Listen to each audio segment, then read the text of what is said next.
Emmanuel Macron sur les terres du député Benoît Hamon pour l'un des derniers meetings. Ces militants se sont réunis à Trappes en fin de semaine dernière.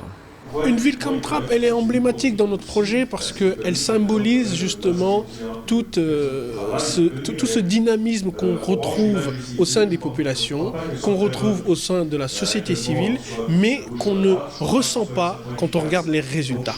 Thématique de la soirée, l'économie sociale et solidaire, une politique chère à Benoît Hamon qui a porté une loi sur le sujet, loi promulguée le 31 juillet 2014. Valéry Giscard d'Estaing avait dit à Mitterrand, vous n'avez pas le monopole du cœur. Benoît Hamon n'a pas le monopole de l'ESS.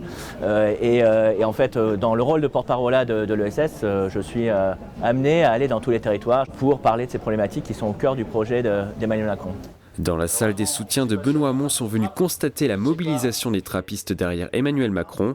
La plupart des militants du mouvement En Marche présents ce soir-là sont venus du nord des Yvelines.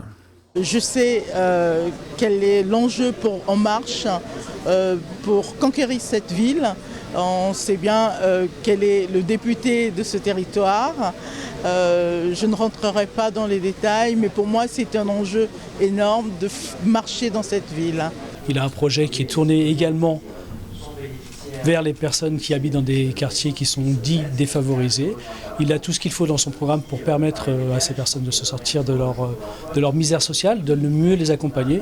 Et donc il est important de venir sur le terrain pour montrer l'attachement d'Emmanuel Macron à ces populations. Dernière ligne droite pour les militants yvelinois avant le premier tour de l'élection présidentielle ce dimanche 23 avril.